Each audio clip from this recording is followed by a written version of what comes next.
Back now on the Pulse, keeping this very important conversation going about how to bring decency back to politics as though it's left. Oh, it's left the building a long time ago. It's something that's come up once again after that political cartoon, widely condemned as a racist attack against Congresswoman Rashida Tlaib. I'm joined now by Karen Dumas with the No BS News Hour and Troy Mayer, a Republican, Ethan Baker. Good to see both of you. Thanks for joining us here. Thank you, Roop. Let's begin with this cartoon. Political cartoons are as old as this country and this republic is. But when you have moments like that pop up, what was the first thing that went through your mind, Karen? Well, I mean, that's a very sensitive issue. That's a very sensitive topic. It's something that is very divisive. And so people found their sides, and so they found something with it. I'm sure if you dug through Henry's repertoire in the past, you find a lot of things that somebody could be offended by, but it is political satire. At what point do you look at the line and you say this is offensive? Because most political satire, by virtue of it being satire, is going to be offensive at some point, but this is perhaps not the right time and certainly not the right place. Well, timing matters, but I mean, in all fairness, everything is offensive to somebody. I mean, it is, and intent and interpretation don't always align. You know, whether it's something satirical or whether it's just general conversation. So I think the timing, you know, it's a very sensitive issue, rightfully so, and maybe it was just poor judgment in terms of placement at the time. Mayor Ethan Baker, in one of your prior lives in politics, you worked for President Reagan after he left office. You helped close his presidential library. You worked with a man who, in many ways and senses, kind of defined decency. If he was to see something like this, you can't speak for him, but that brand of politics from the 80s and 90s, early in that end, what would they say about that? Well, I think there were some really horrible satirical political cartoons against President Reagan, against Tip O'Neill, I mean, Walter Mondale, all of the big figures back then. So I'm not so sure that he would be so offended by what was done to Congresswoman Tlaib. You know, and I find myself, I'm not usually defending the Congresswoman. We're different political parties, and she's said some very incendiary things herself and done a lot of things that have offended a lot of people. But, you know, it is a little tough to have a sitting member of Congress be called a terrorist, essentially, by that ad. And I question whether it was really appropriate. But on the flip side, good satire gets people talking about it, and here we are talking about it. So apparently, from a pure political satire standpoint, it's doing a good job. And as we pointed out earlier, the Detroit News here at home, you know, caught eyes with that and said, hey, we're not touching that. We're not putting that in our newspaper because so many people, of course, who live here are Arab American. And by the way, we shouldn't assume that someone who's not Arab American wouldn't be offended by this either. But there is such a large number of Arab American voters. And I wanted to kind of talk about that for a moment. The temperature of this particular campaign when it comes to claims of xenophobia on one side, and now we have so many people calling on Kamala Harris to do more when it comes to standing up for Palestine and Gaza. Where do you think we're headed with this conversation? Well, I think people are afraid, too, to also take a stand. I mean, because they want to try to appeal to the greater masses.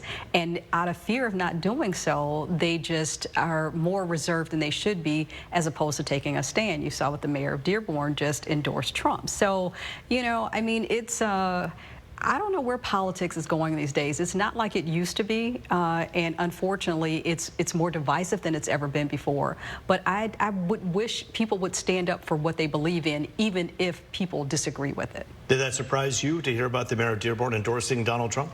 It was Mayor of Hamtramck. Hamtramck. It wasn't Mayor. Yeah, I'm sorry. Hamtramck. Just before Thank you. Mayor of Dearborn gives you a call. But no, surprised? No, I'm not surprised based on what's been happening in Hamtramck. But I think it's a good attention getter. It's certainly something I'm not getting involved in the presidential race from an endorsement standpoint. I think it affects the way I can do my job as mayor. I'm not sure it really is going to move any vote. Well, I take that back. In that Arab community, it may very well move some voters in Hamtramck to vote for President Trump, which, you know, in that case, I guess good for him. But it's a little bit interesting. You talk about taking a stand and how people are viewing this issue, especially this is such a sensitive issue, and it's not a black and white issue. And, you know, there's no bigger supporter of Israel than President Trump, and yet to have, you know, people who are Muslim and Arab supporting the president maybe is a little bit questionable. And yet I ran into a very dear Muslim friend of mine in Troy, and I was talking to her about the election, and she said, well, I'm not voting for either of them. I'm voting for Jill Stein. I think they're both bad, right? And that also, those third-party votes, that's going to make a huge impact on this race in Michigan and other states as well. So, it's one issue of many, but for some it is the issue, I suppose. And so again, just to clarify again, the mayor of Hamtramck endorsing Donald Trump. I'm sorry. No, that's something that's very important to point out. But the bottom line is you're talking about something that is a surprise to many people. Talk about the temperature for a moment. We'll start with you, Karen. If we look at where we're at relative to November 5th and now, do things get any better when it comes to the political temperature, or does it just continue to spiral in many people's regards out of control? I think it's going to continue to spiral because it has worked. Spiraling has worked for both candidates up to this point. And unfortunately, I think it depends on who you ask and from what pool you are testing to determine the temperature of this campaign. And I think, like the mayor said here, people have forgotten that there are third-party candidates. There are other options, and the undecided voters are the ones that continue to weigh in the middle. Harris's supporters are going to continue to be Harris supporters regardless. Trump supporters are going to continue to be Trump supporters, but you've got that core in the middle that's going to decide, and I think it's going to be close either way. How big do you think that squishy middle is? I think it's larger than we think. I saw Sam Robinson from the Free Press post on Twitter today that there was a Trump sign at a house on East Grand Boulevard in Jefferson in the heart of Detroit. So, certainly political yard signs don't vote, but, it's anybody's election. I don't think either side should take it for granted.